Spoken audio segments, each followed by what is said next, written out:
On October 24, 2010, Moment Magazine held its 35th anniversary symposium and dinner at the Four Seasons Hotel in Georgetown in Washington, D.C. Hello, I'm Nadine Epstein, editor and publisher of Moment Magazine. Welcome, friends, and thank you so much for joining us in this important event in the life of Moment Magazine. Moment is celebrating 35 years. 35 years of independent journalism, 35 years of a deep commitment to Jewish life here and in the US and around the world. We begin our celebration with a symposium on the influence of the Jewish ethos on American culture. And we are lucky, very lucky, to have some of the finest contemporary minds to share their thoughts about this with us tonight. The discussion will be led and moderated by Moment's editor and publisher, Nadine Epstein. Nadine Epstein has been a journalist for 25 years. Her articles, her essays, her op-ed pieces have appeared in numerous journals, including the Washington Post, the Christian Science Monitor, and many others. She covered news and politics at the Chicago Bureau of the New York Times and worked as an editor and reporter at the City News Bureau of Chicago. You Chicago people probably know her. She has published 3 books on the Maya, on spirituality, on religion. She co-wrote a documentary film that was selected as a semi-finalist of the 2001 Academy Awards. This is why she's wearing makeup. In addition, she has been the recipient of many grants, including some from the DC Commission on the Arts, the National Endowment for the Arts, and the Fund for Investigative Journalism. In 2004, Nadine relaunched Moment Magazine as we know it today, with a very small staff and teeny, tiny little offices that would fit in your closet, for sure. She has managed to maintain the vision of the Moment founders, Leonard Fein and Elie Wiesel. Its readership of over 30,000 subscribers around the world are witnesses to Nadine's dedication to preserving the magazine's history and to her propelling it to an even more flourishing future. But that is not a complete person. That is not a picture of Nadine as a person. She is passionate, she is funny, she is smart, and above all, she's compassionate. She cares about everybody she meets, every dog, every cat, every person, she cares. All of this makes me very proud to be her friend. It is my pleasure to introduce to you Nadine Epstein.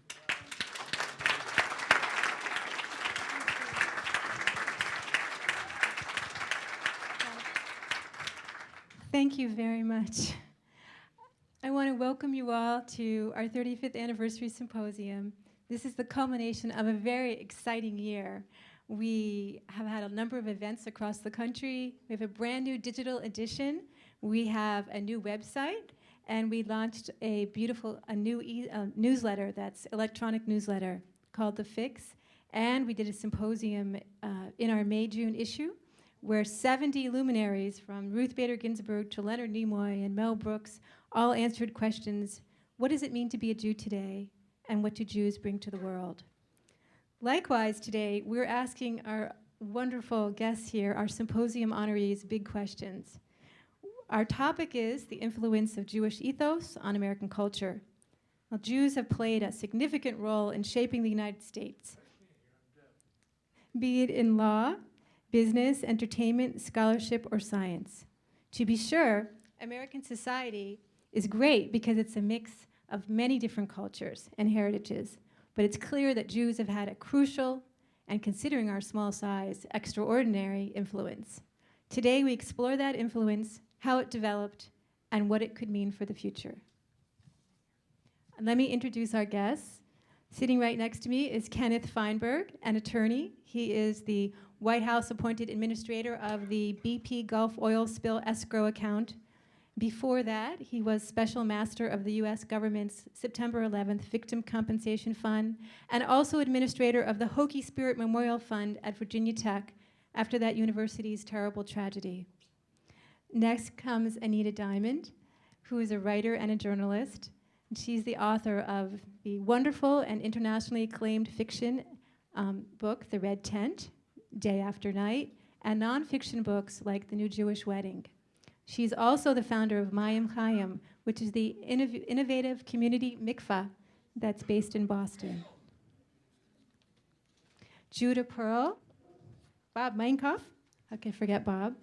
He's the cartoon editor of The New Yorker and founder of the Cartoon Bank. He's an outspoken commentator on the role of humor in American life, and we're very lucky to have him drawing cartoons for Moment magazine as well. Judea Pearl is a professor emeritus at UCLA, and he's internationally known for his expertise in artificial intelligence. He and his wife, Ruth, are founders of the Daniel Pearl Foundation and editors of I Am Jewish, Personal Reflections Inspired by the Last Words of Daniel Pearl. And Robert Siegel is the voice and talent we hear every evening as host on NPR, All Things Considered. Just hearing him talk makes me feel comfortable. It's like comfort sound. Over the past 50-some years, Bob has reported from Western Europe, Eastern Europe, and Israel.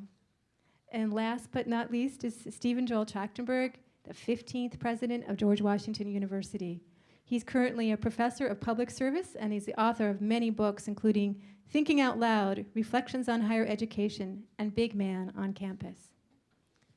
With such special panelists such as this conversation could go on for hours, and I wish it could, but I'm under strict instructions to keep to our schedule. Each honoree will have 3 minutes to speak. I'm going to ask them each a question, and after 45 seconds, you'll get a warning. Then I'll follow up with another question, and we'll have an open conversation, and we'll be taking questions from the audience. So my first question is for Ken Feinberg. Ken, you've been the administrator of distribution in the wake of many of America's recent crises, from 9/11 to the Virginia Tech shooting and now the British petroleum oil crisis. I'm wondering how Jewish thought has influenced the American sense of what is fair and what is just, and as if there's something from your Jewish experience that you've taken with you into the mediation room. Well, these programs that I've administered are aberrations, don't forget. They're set up in the wake of very singular, unique tragedies. 9/11, Virginia Tech, BP, Agent Orange. They're not an everyday occurrence. The American people, I think, frown on the notion that a very small group of people should receive great compensation when bad things happen to good people every day in this country. The idea that you'll segregate for special generous compensation just a few of those people is a very rare accommodation in this country. Now, having said that, there are really 3 lessons I've learned from my Jewish heritage that stand me in good stead when it comes time to design, administer, and implement these special compensation programs like I'm doing now in the Gulf of Mexico on 9/11. First, an acknowledgement that life is unfair. It's a very important acknowledgement to make. Where is it written that life should be fair? It's not written anywhere. Life is unfair. Bad things do happen to good people.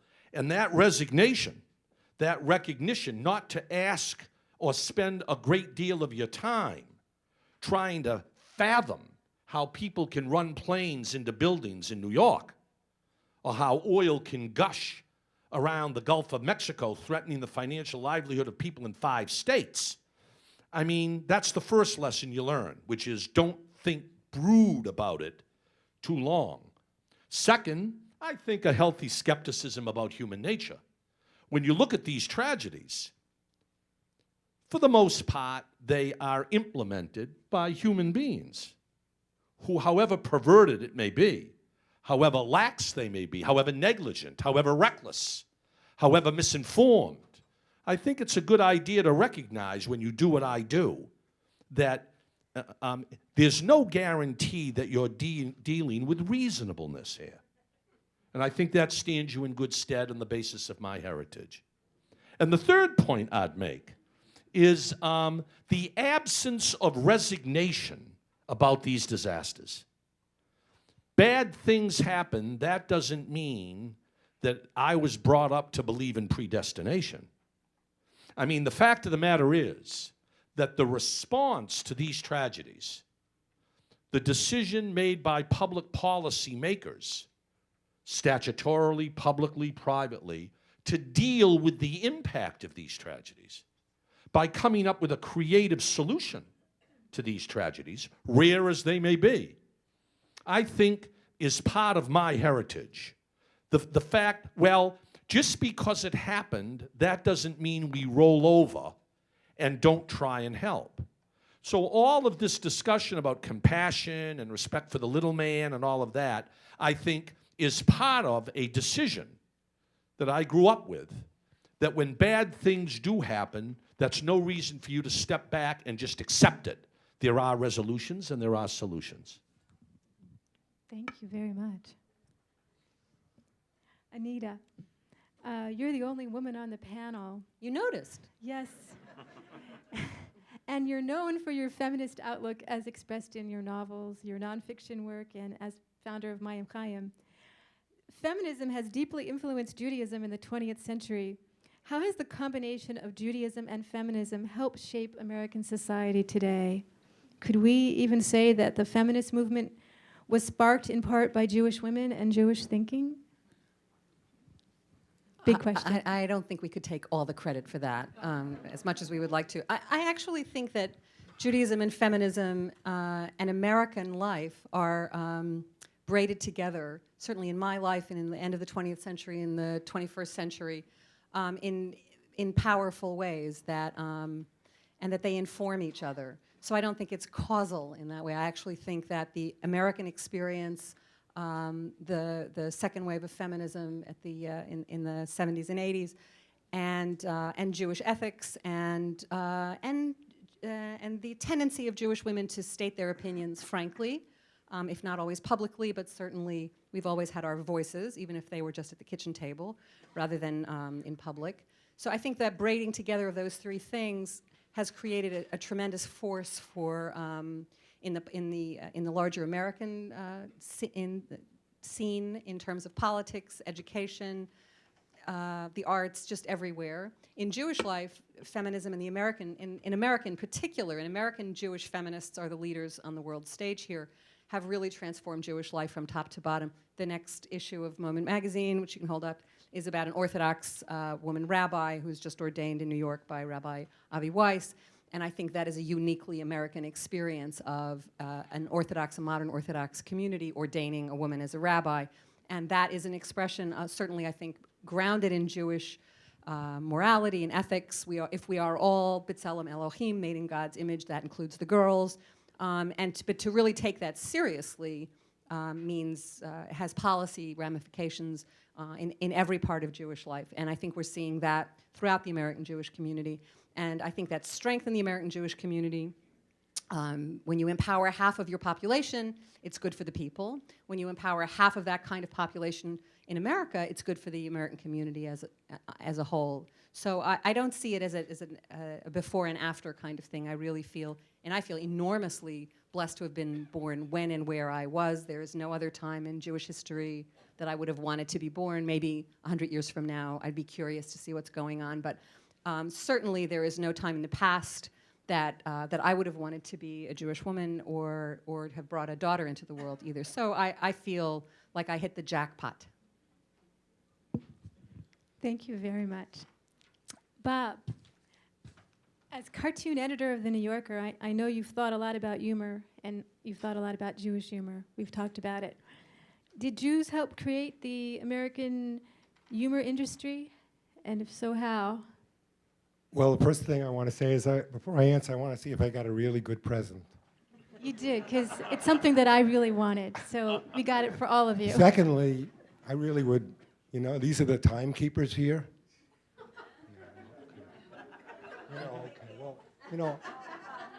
I'm from New York, really. Oh, isn't that horrible? Well, that's a little bit about what humor is all about. It's about breaking the rules. It's about looking things at a different way, not accepting what is. Just because we're in alphabetical order or you decided it was 3 minutes, it's all nuts. Absolutely insane. Everyone goes along with it because they said so. And that's partly what humor says. Who said so? Why? And of course, you know, as part of there is an industry in humor, and the Jews are a huge part of that. You know, there's an article in 1979, Time magazine, that by 1979, 80% of the people involved in comedy in the United States making money from it were Jews. And that's actually really interesting, although there's no conspiracy involved. You know, when you look at what happens, you know, it's really quite remarkable because the people of the book are not the people of the joke. In the Bible, if God laughs at you, really, you're toast. If you do stand up to God and you say, stop me if you heard this one, he does with a bolt.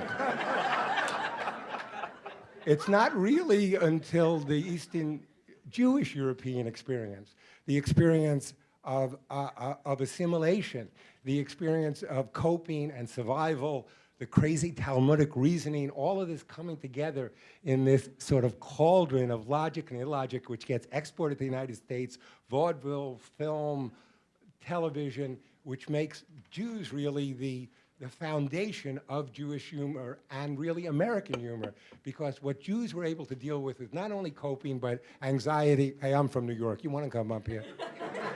You want a piece of me? Come on, give me a break. There you go, he's a funny guy. So part of the fact is that it became an industry, became so important in culture, gave it its tremendous force. It's how I became a cartoonist, because there were jobs for cartoonists, jobs for comedians. And because humor wasn't looked at merely the children's table, and I don't look at it that way, but it's a way to keep a deep insight. My epiphany, my transforming experience in life was, I was a college student, a bad college student. I was in a sociology class. I had never gone to that class. I came in for the final, and the teacher came up to me and he said, "Who the hell are you?" And I said, "You know, I could very well ask you the same question." And that epiphany, that may be funny was the new smart, was accurate. Thank you.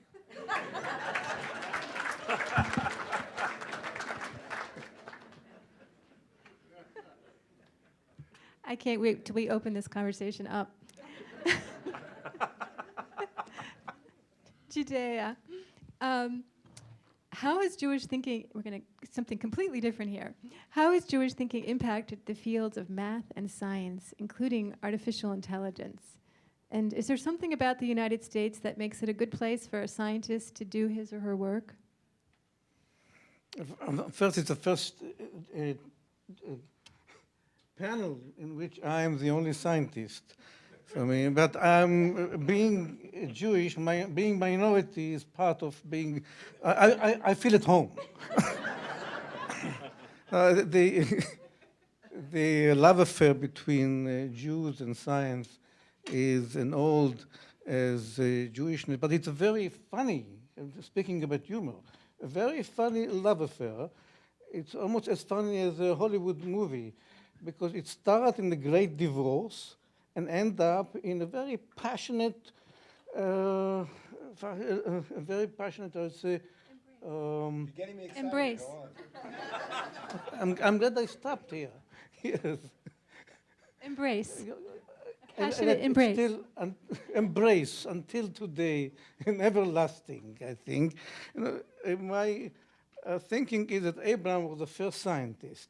Why? Because when he argued with God about Sodom and Gomorrah, he told him, "We ain't going to do it, are we?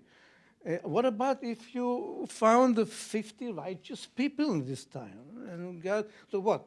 God doesn't know if there are or aren't any 50 righteous people. But then Abraham asked him, what about 45? And what about 40 and 30 and 20? What is Abraham trying to prove here? He was trying to prove the laws of collective punishment. Not a single case. He believed God that they deserve it, but the law. And that's what makes Abraham the first scientist, in my opinion. But then the huge divorce of almost 2,000 years, we should appreciate how deep the divorce was, that throughout the history, despite all the sophistication of a Talmudic logic, not a single theorem in math was contributed by Jews that were not discovered earlier by the Greek, much earlier, centuries earlier, by the Greek and Babylonian. And to further impress you, I would say that the first time that the Copernican system was published in a Hebrew book was in 1743, 150 years after the death of Copernicus. Okay? So you can imagine what charge Jews brought to them, to science, when the doors were open. And we all know the story of Los Alamos. I understand that the rabbis did not have enough room there for the minyan in Los Alamos. And essentially, and these were, by the way, were not Cornell and Princeton graduates, but they were graduates of City College because Cornell and Princeton were under quota. I think I exceeded my time. I didn't. Thank you. So, Robert Siegel. Hi. As Sure. senior host of NPR's All Things Considered, questioning the status quo and intellectual curiosity are part and parcel of your job. It's also part of Judaism and Jewish culture. Can you give us examples from your experience where Jews have been at the lead in taking on governments or corporations? And of course, it's not just Jews who do this, but how has the Jewish curiosity and penchant for questioning influenced the practice of journalism today? Big question. Well, first, I think that when I think of a Jewish outlook or of my own, to me it is assumed that the role of the outsider is inside. That is, that one of the roles in a group is the person who questions the rest of the group. Also, like Bob, one of the people will show up at sociology about as often as he did, as I did when I was in college, and you end up in journalism if you do that. I think I remember hearing a rabbi telling us when I was a kid once in a sermon that every self-respecting shtetl had the town Epicurus, the heretic, who would give the rabbi grief during services. And one, the guy from Minsk was arguing, Helm was arguing, we have the greatest heretic of all. He just interrupts the rabbi endlessly. And then he says, we have an incredible evidence. He doesn't go to shul. And the person says, that's not an Epicurus. He says, that's a Gentile. And the idea was, there's a role here. There's a role to play asking questions.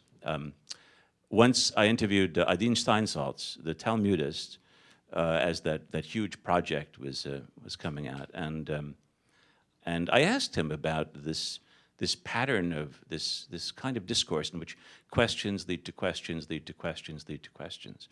And he said, quite often the good question is just as important or more important than the answer, something which I've taken to heart in what I do.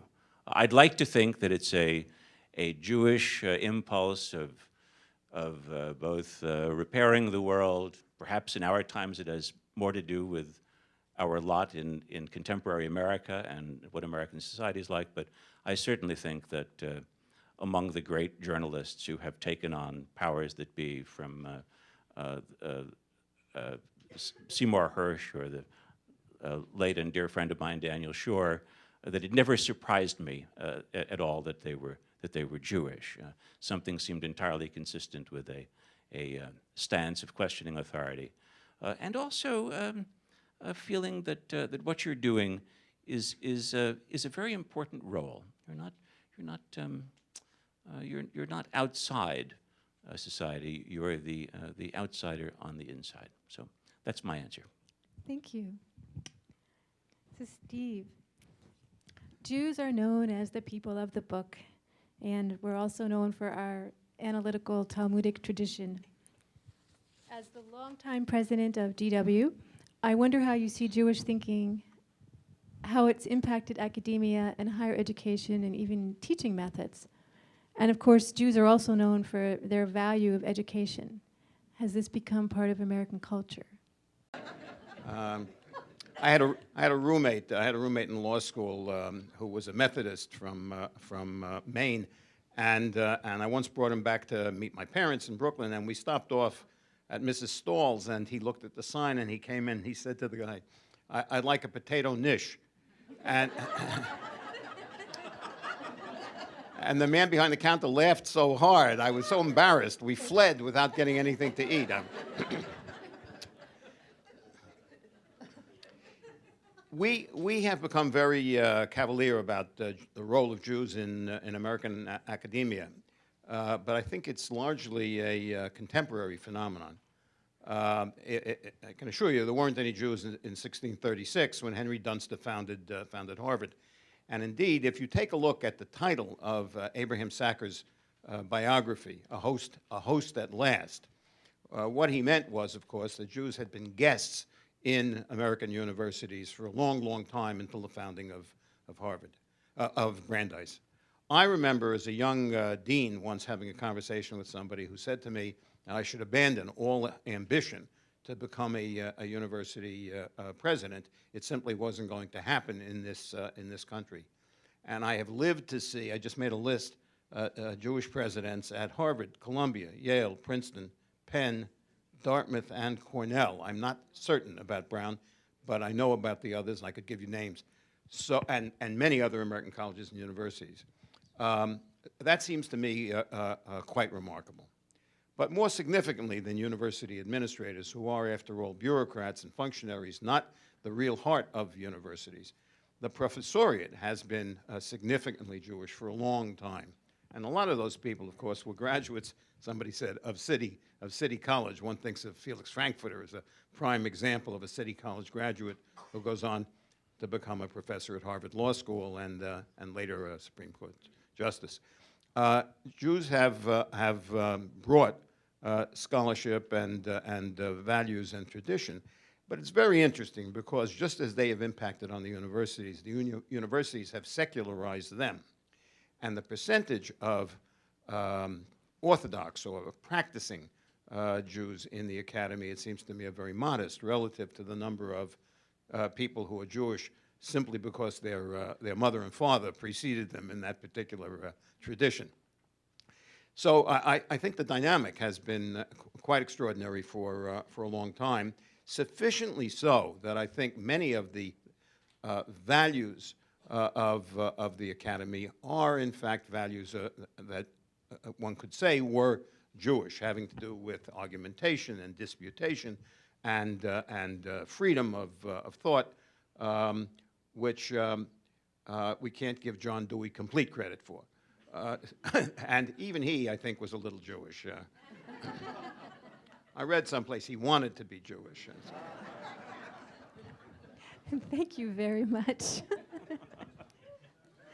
So now I have some very brief follow-up questions for our panel, and then we're going to open up the conversation a little bit more. I'm going to start with Ken Feinberg. Looking at you, yep. You know, how has your Jewish experience helped you to determine what a life is worth? My Jewish experience hasn't had a whole lot to do with determining what a life is worth. For 200 years in this country, judges and juries in courts in every village and hamlet and city have determined what is life worth. And it is a rather cold calculation.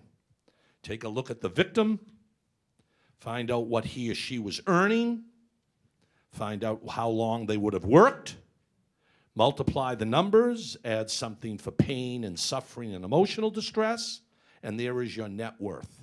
It is a rather cold calculation, but it is such a part of our heritage in this country compensation to determine value, not moral integrity. Be careful of that. In 9/11, I tried to explain to survivors, I am not calculating the worth of your dead relative. I am doing a rather cold judge and jury calculation. In this country, compensation, dollars, determine value. Keep the rabbinical study of moral integrity out of the equation, or you're in trouble. Thank you. Anita,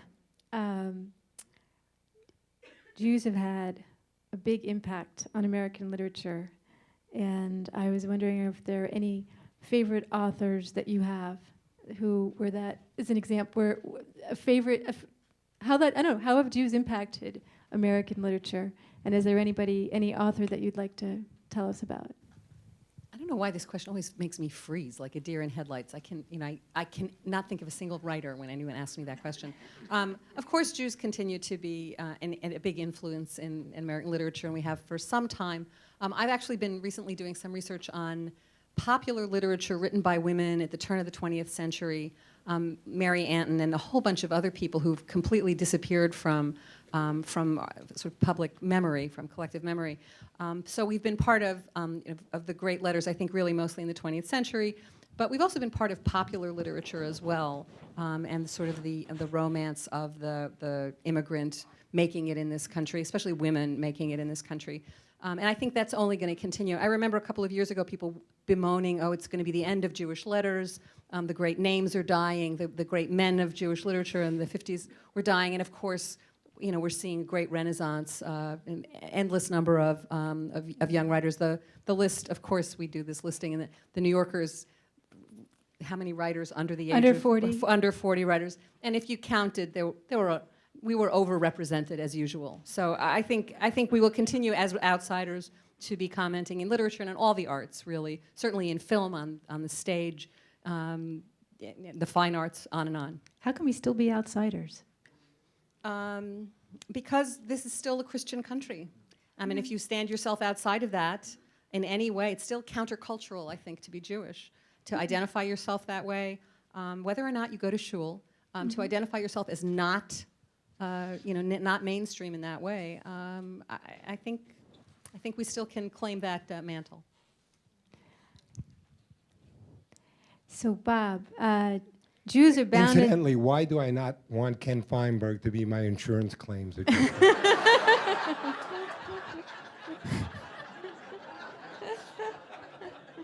Go ahead. Bob, the car was broken. You did nothing. That's the voice, really. Okay. All right, fine, I'll pay you. Okay, so Jews abound in American popular culture. We even have a comedian, Jon Stewart, who's become a significant figure in American politics and culture. Why is humor so important to American politics? I think humor is important not only to American politics, to life itself. I don't view it as a lesser way of thinking. I view it as a completely valid way of thinking, and it's actually the voice of democracy, because issues get very, very complicated. I'm sure Ken Feinberg knows. And it is absolutely impossible for any normal human being to sift through. We actually do not have people writing white papers. We don't have them condensing all the information for it. We don't have teleprompters. How are we going to decide? We're going to decide because humor is a bullshit detector. It tells us something's fishy. And it really speaks to power, not only the truth, but it gives us the courage to open up the conversation. Eventually that conversation is logical and made in other ways. But it's all hail to the chief, pomp and ceremony. Humor is deflationary. It brings people down to our level, and it tells everybody that they're human beings and that they can be questioned, and that's the important. Thank you. Judea. Again, something very different. How did your terrible personal tragedy influence your thinking about the Jewish influence on American culture? Yes. Being a scientist actually helped me understand better what it means to be Jewish. I didn't think about this problem until the tragedy occurred to me. And then we launched this project of the book, I'm Jewish, where we ask 300 thinkers, when you say I'm Jewish, what do you really mean?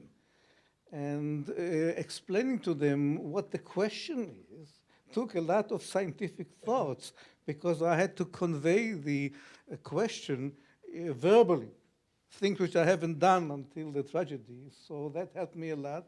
And right now, with my background as a cognitive scientist, I believe that there is something to Jewishness which goes beyond the humor and the feeling and the customs that we feel so good about.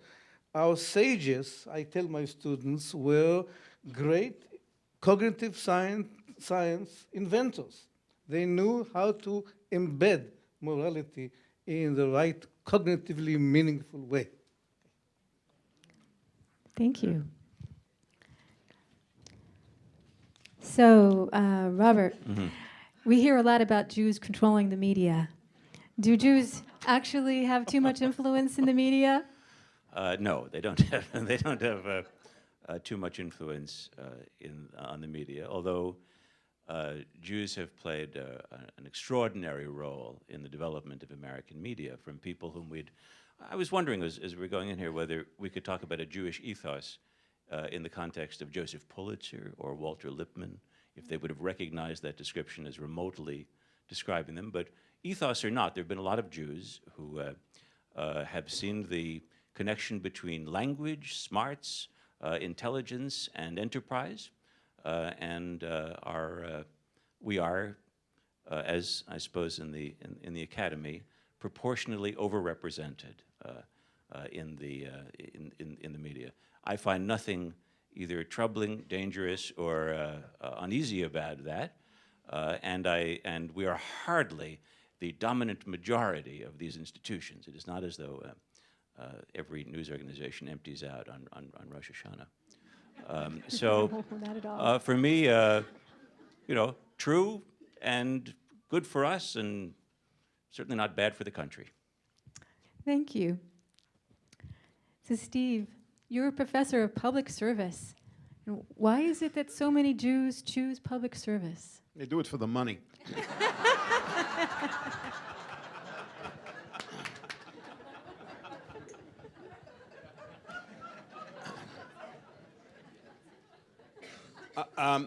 I think Jews choose public service for many of the same reasons that public servants that are not Jews choose public service. It's an opportunity to serve, and there is satisfaction in that, and excitement, and a satisfaction of curiosity. I think that there may be more Jews in public service, partly because when we think of public service, we tend to think of the sorts of jobs that call for education. But I think of public servants in policemen and firemen, and one may lament at the inadequate representation of Jews in what the button professions, and in other walks of life. I just saw something that said time. I was just warming up. All right, I'm done. Okay, well, now I'm going to open up the conversation and ask all of you a question, and you can all just chime in. What is the most important way that you think that Jews have influenced the American ethos? Besides your own field, is there something that we've left out completely? I think the humor part is very consequential, and I think we've seen evidence of it here tonight. But that is a remarkable contribution that Jews have made to the country, and humor is very useful even when people are antagonistic. It serves as a way of bringing them together. I think of so many political cartoons as well as conventional humor. Well, even to give you an example, in my own life, I'm married not to a Jewish person. Use your mic. I'm sorry, I'm married not to a Jewish person, to a WASP. And, I did have a choice. As I told Nadine, I was very sick, and I said, Well, I could stay home, with my wife who doesn't tolerate any whining, or I could come here among my people who encourage it. So, of course, there wasn't going to be any choice. But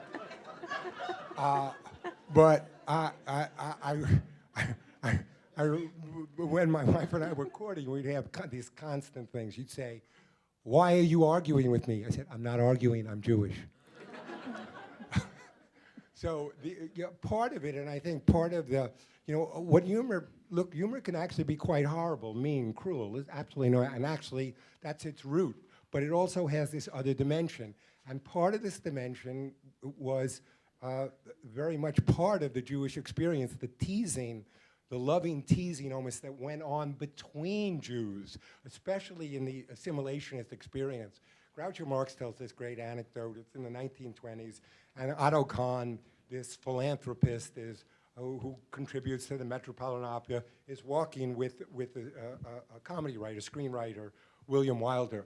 And he goes by a synagogue and he says, and Wilder is a hunchback. And he goes by this synagogue and says, I used to be Jewish. And Wilder says, I used to be a hunchback.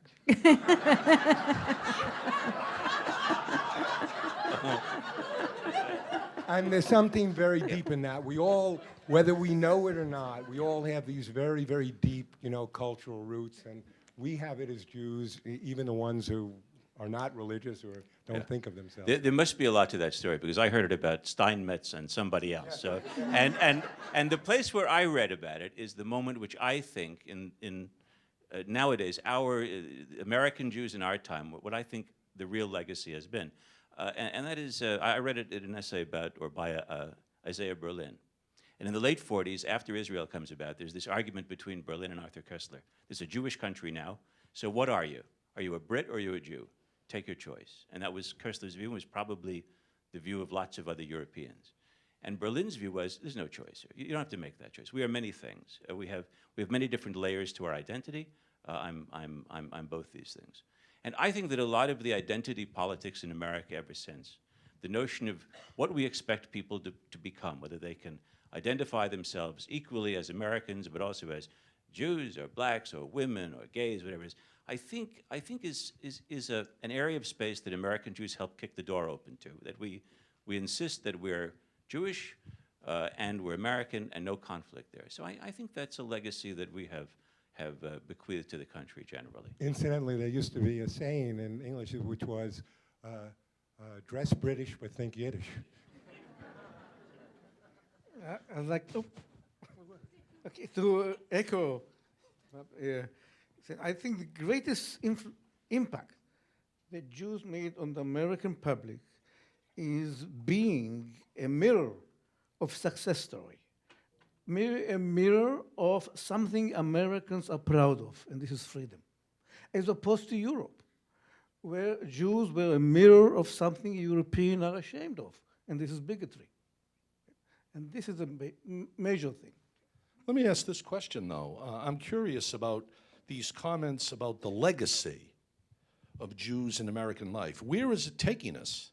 I often wonder in my work, with the growth and expansion and pervasiveness of assimilation, 25 years from now, will any of this be relevant anymore? Will there be a Jewish ethos impacting American life? I'm curious as to what distinguished panelists or audience members think about a gathering like this just 25 years from now. Will there be a similar pronounced discussion about the impact of Jewish life on the rest of America? Yes, yes, yes. We are the ever-dying people, and the demise, especially of the American Jewish community, which was predicted to be dead many times because of the assimilation from 100 years ago. I mean, I commend Jonathan Sarna's wonderful book, American Judaism, to you, which sort of details how many times people have said, in a generation, it's all over. But at the same time, it occurred to me that this is an august gathering of people over the age of 40, and whatever. But anyway, for a room like this to be filled with people under the age of 40, the conversation would be different. And at the same time, the chief rabbi of the United States of America, as far as I'm concerned, is Jon Stewart. And he speaks to younger people. I think my hunch is that next week when the rally comes here, it's going to be a very young crowd.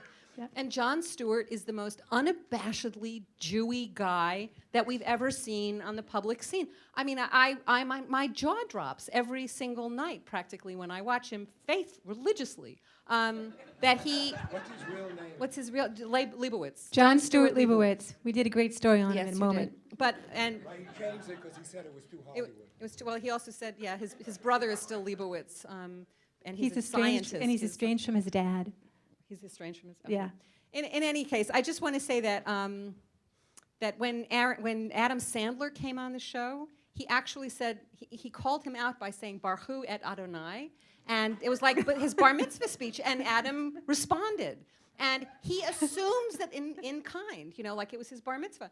He assumes that the audience either gets it, it's so inside baseball Jewish, or they ought to get it. Because in order to be cool, you really, and the guy who follows him, Stephen Colbert, is the great philo-Semite of the 21st century, who's got great Jewish writers, obviously, and, you know, every year for Yom Kippur, has people call him 1-800-OOPS-Jew to apologize to him. And if you're not watching this, you are really not watching Jewish. I mean, their audiences are very young, and they are expecting, and to me, Jon Stewart is saying, is daring the world to be anti-Semitic. I dare you.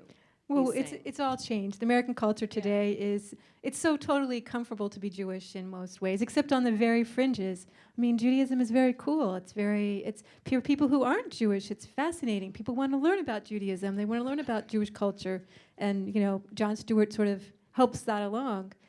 My other question is could this have happened 25 years ago, that we'd all be in a room sort of proudly discussing how Jews have influenced America? Would we have felt more embarrassed or uncomfortable? I think you're right. I mean, my own experience is I didn't want to be Jewish. I wanted to be Mickey Mantle. I mean, honestly, my mother spoke Yiddish. She would say things to me I couldn't understand. I would ask my father what she's saying, and my father would say, she said, I'm the thief, the hat should burn. Well, great. That's fine. She would call me a nervous achalaria, which meant cholera. And I wanted no part of that. Absolutely, I wanted the idea of just being Jewish and everything. I wanted to be American, and that was the thing. My whole culture, you know, was American. But the DNA was there in absolutely every way, and it came out. And as I finally got over my parents, I incorporated my parents. And, you know, really, you know, when we're proud of that. In terms of what's going to happen in 20 years, you know, of course, nobody knows. You know, one of the ways I look at everything is through the humorous way, as I say, I don't think is deficient. You know, people make these decisions all the time. We're asked to make the decisions. And basically, I use sports as a metaphor. Ken, I assume you're a Boston Red Sox fan. And I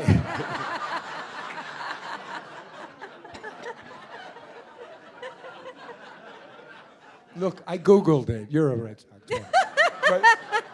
but the thing is this, you know, when we take a universe we actually know about, I really know about the Yankees and I really know about the Red Sox. When they play each other, I really know the stats. I know what the pitcher did. I know everything.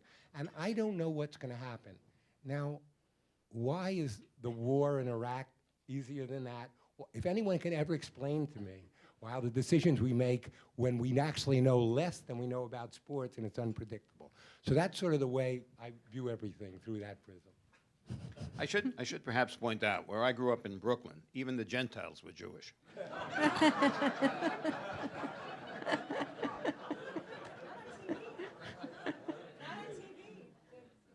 Rob Reiner's writers, that Jewish bullpen of writers, they were not Jewish. They weren't identified as, they were so Jewish. Even Seinfeld's crew, not Jewish, not really out there Jewish. But it's the really, show of shows, very Jewish. Yeah, in its own way. And all the Jewish comedians were not Jewish to the American public. Jack Benny and George Burns, Phil Silvers, they in no way identified themselves. And one of the sort of the sad things about World War II is they didn't identify themselves then either. They didn't speak up. It was very important for them to present that image, because if they presented, when Eddie Cantor first made those films, they didn't play well in the hinterlands. He was too Jewish. They had to tone it down. They very quickly learned that at that time you couldn't be really very Jewish. Well, haven't things changed dramatically now? We have comedians that are, you know, all about being Jewish.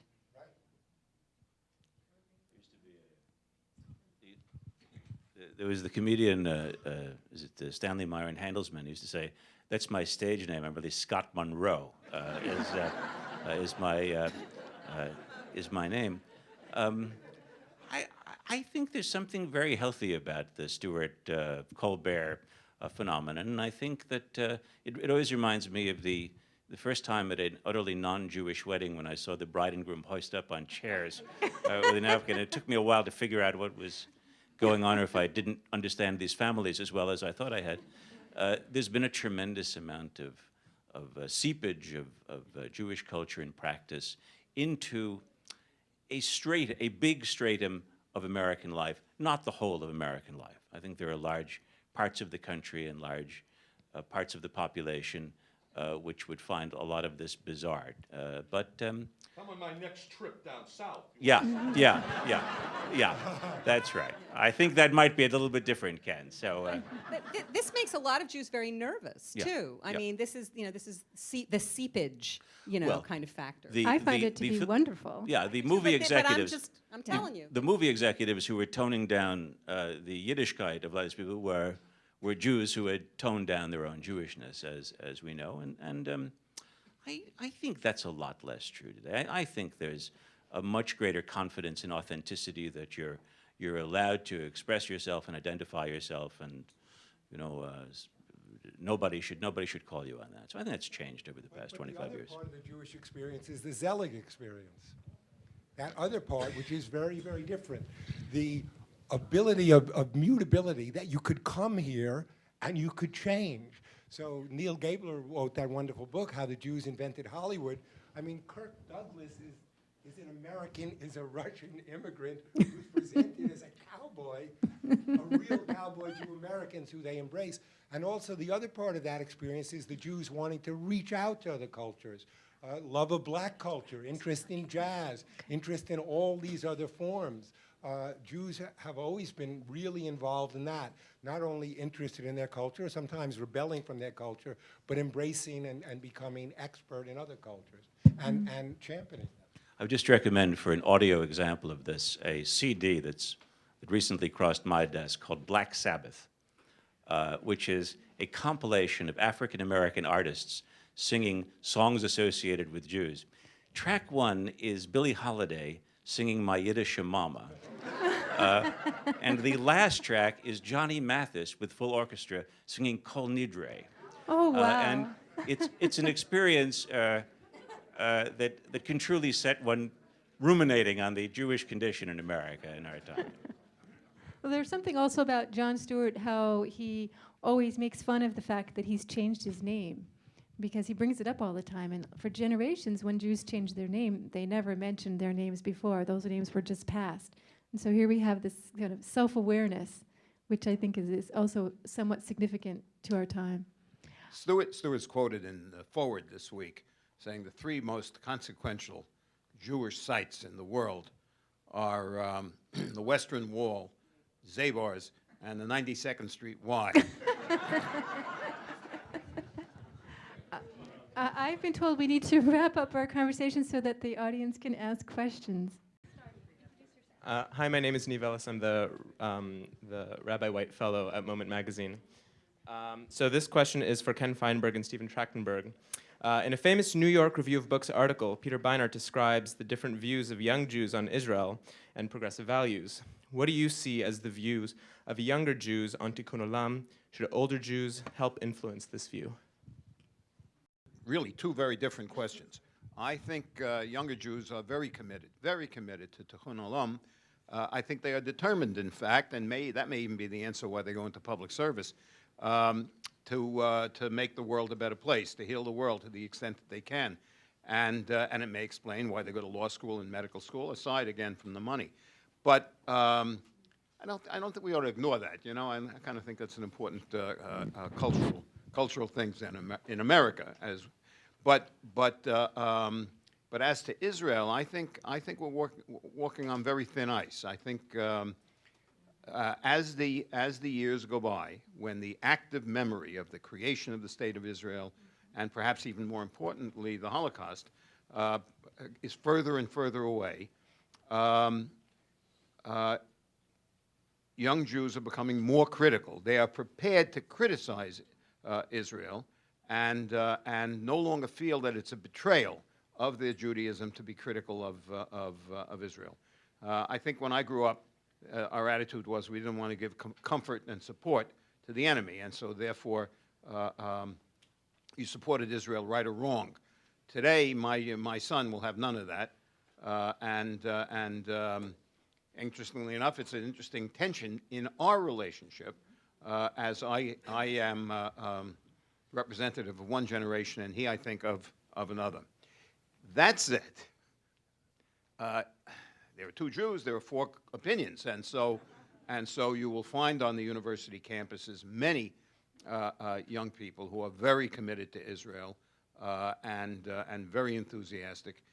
And Hillel at GW, and I see it on other campuses, gets Kid for Friday services. We have a large kosher eating group and a group that is committed to Israel.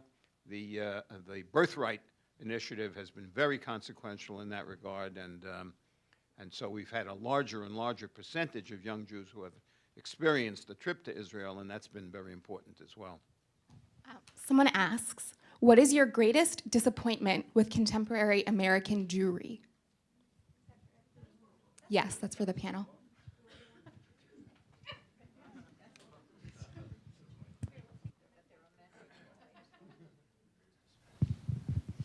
I don't like the way they comb their hair.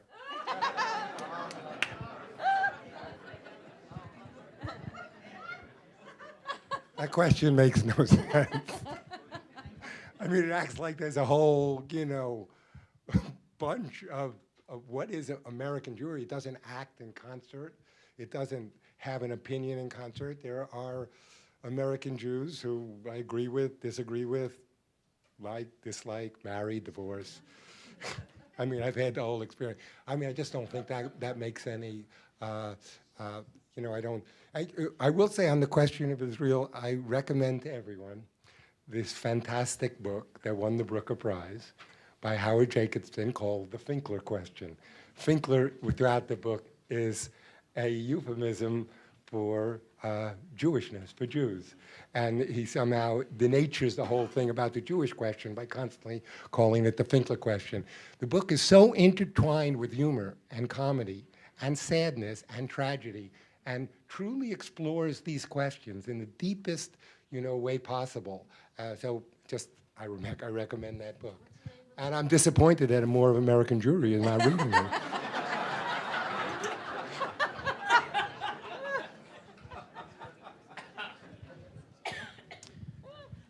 I'm a little biased towards this question because I recently wrote an article for Moment's website on it. What do you think of the Tea Party and its effect on the Jewish left? And there are Jewish Tea Partiers.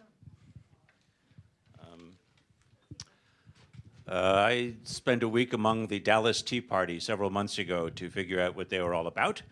I think they spring from the right side of the Republican Party, although they may be independent.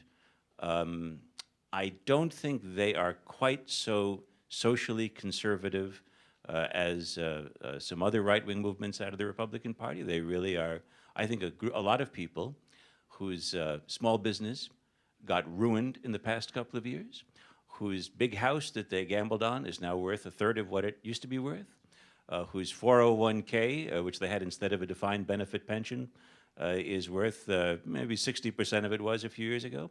And I think there is a tremendous amount of anxiety out there about where the country is right now, and the Tea Party is an angry expression of that.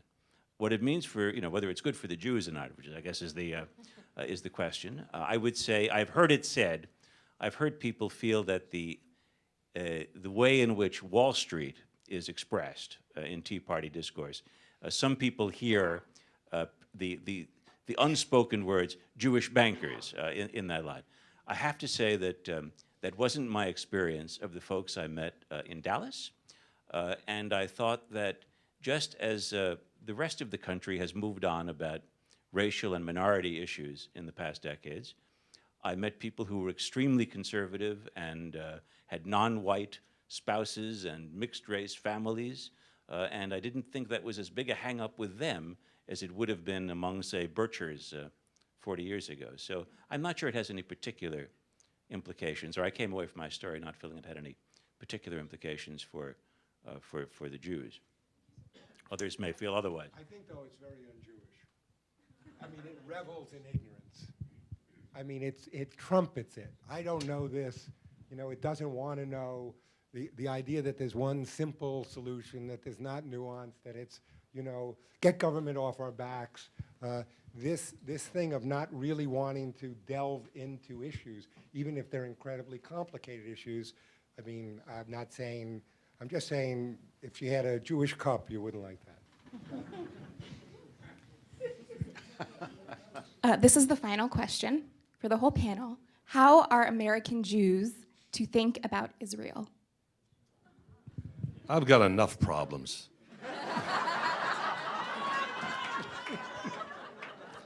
I have enough solutions. You have the mic. Yeah, I was surprised, number one, that I'm the only Israeli here, and number two, that Israel is being talked about as if it was a problem. Israel is the solution. If you don't realize it, I don't see American Jewry existing as a collective without Israel. We had some Muslims coming here from Pakistan. They look around, we give them a tour and look at the synagogue. So the guy tells me, what's going on here? In Maryland, in a synagogue, you have Israeli flag. He said, could you imagine, he asked me, that in Pakistan there would be a Saudi flag and Pakistani boys were saluting the Saudi flag? It's a unique phenomena. Israel represents an idea, a formidable idea, which Americans cherish. It gives continuity to history, which Americans are very short of. Okay? It gives logic to history, which Americans are very short of. Okay? So therefore, I think the two issues here. Number one, Israel is the future of the American Jewry. Number two, Israel as a message to the American people, which they accept and they appreciate. I mean, I don't see how it's true that the American Jewry would exist without Israel. I certainly don't want Israel to go away, but it is not dependent on Israel. The way I look at Israel is that it's a country. A country acts like a country. It makes mistakes. There are human beings in it, just like the United States. The idea somehow is that the Jews are so special, so ethical, so wonderful that their country is not allowed to make the mistakes or to be driven by the needs that every other country would have for security. So in that way, I'm absolutely on Israel's side, just like I'm on America's side. I would add to that. I do actually think that the existence of the State of Israel contributes to a sense of confidence and security among American Jews, and a sense that there will, that so long as there's a State of Israel, there will be Jews and there will be a Jewish society. So I think it does actually reinforce this. I would add to this. Whenever I hear the discussion of the Jews of Israel and the Jews of the Galut, Jews of the diaspora, often, sometimes in Israeli discourse, said with a, those second-class Jews out there who haven't ascended haven't made Aliyah. I feel that the American Jewish community, in thinking about Israel, should feel more confident of its own experience. The past 25 years, as has been noted, have been a remarkable time of success, of becoming more comfort, finding a way of being acculturated to American life without sacrificing a tradition, without ceasing to be Jewish. And I think the experiences of the American community are in some respects, in some ways, they're greater. America may be a young country. Israel's a young country. We're not a young people, but Israel's a young country. We have some history of diplomacy. We have some history of politics. And I don't think we should feel shy in a dialogue with Israelis about saying, you know, our community's also been around the block a few times, and perhaps we have a perspective on this question which might be of use to you and might help you in dealing with your problems. So I think in thinking of Israel, we should feel in this relationship, which is, I think, inevitable and strong, we should feel confident of what we have to say from our own experience in that relationship. I don't deny anything what was said here, what Bob said and Robert said, but still, you cannot have a collective existence on humor, cooking, and customs. Religion has gone. We are all secular here. How many people here I see with yarmulkas? Very few. Okay? What other cohesive forces do we as a collective have today that we can pass on to the next generation? Humor is one. It's a style, okay? But it doesn't hold a collective. History does. And what Israel represents here is the logic of the Jewish narrative, historical narrative, which gives us all a common denominator. We share it. If I tell you something about what happened in the Crusaders, we all understand it. What happened in the Khmelnytsky time, we all understand it, okay? We can trace this path of history and we share it and we feel we own it. This is what makes a collective united. But that you're talking about Jewish history, not necessarily Israel. Okay, Israel is the crucible where Jewish history has met and has conflicted, has encountered something unique, and this is normality. Okay. It's the first time that Jewish history has encountered normality. This is our test. Our strength is our abnormality. Our strength is not being a homogeneous people. Our strength, and the achievements have been American Jews, the enormous achievements in humor and science and everything else. It's the hybridization, it's the hybrid vigor. This is the future is this future of not being insular and within yourself, but being this dynamic society. What's happening now in America, the Jews are part of that, and they'll always be part of it. That's what I find history. I do not find history interesting, being tied really to the Holy Land, to 2,000 years ago, to all of it. It is history. It's part of history. This also is history. This is the collective history that we're building. This is what the foundation of the future of American Jews is going to be on. Thank you very, very much. I'm glad to be here. Thank you very much.